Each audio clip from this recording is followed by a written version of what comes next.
আমাদের আন্দোলন সমাপ্ত হয়েছে, ফেসিস্ট বিতাড়িত হয়েছে, স্বৈরাচার বিতাড়িত হয়েছে। যত তাড়াতাড়ি একটি দেশে গণতান্ত্রিক পরিবেশ, ডেমোক্রেটিক অর্ডার দেশে ফিরিয়ে এনে জনগণের নির্বাচিত সরকারের মাধ্যমে জনগণের কাছে দায়বদ্ধ জবাবদিহি একটি সরকার হবে, যারা দৈনন্দিন জীবনে জনগণের কাছে দায়বদ্ধ থাকবে, জবাবদিহি থাকবে।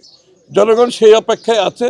এই জন্য নির্বাচনের দ্রুততা সম্বন্ধে সকলের মনে একই প্রশ্ন যাচ্ছে, এটা যত দেরি হবে দেশ তত বেশি ক্ষতিগ্রস্ত হবে। আন্দোলন সংগ্রাম, এই জনগণের কাছে যাওয়ার সব কিছুর গণতান্ত্রিক নিয়মের মধ্যে থেকে সব কিছুর অধিকার সবার আছে।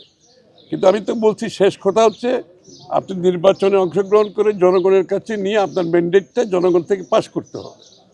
সুতরাং সেটাই হচ্ছে শেষ কথা।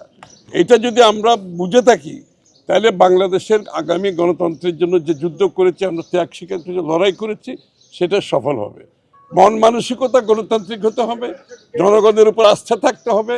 জনগণের আস্থার মাধ্যমে অর্জন করে আপনাকে আপনার দাবি দেওয়া আদায় করতে হবে। সেটা নির্বাচনের মাধ্যমে একমাত্র সম্ভব, আর কোনো পথ নেই এখানে। পুলিশ, এই র্যাব আর সরকারি কর্মকর্তারা জনগণের সমর্থন ব্যতীত আপনি কোনো কিছু দেশে সমর্থন করতে পারবেন না।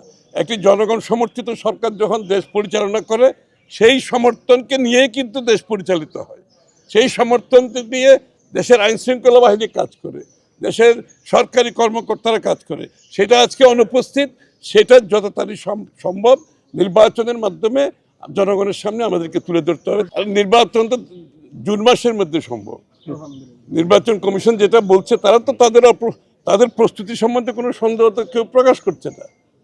সুতরাং এটা তো সরকারকে বলতে হবে, সরকারের পলিটিক্যাল উইল থাকতে হবে, ইচ্ছা থাকতে হবে, এবং সেটার অপেক্ষায় জনগণ আছে।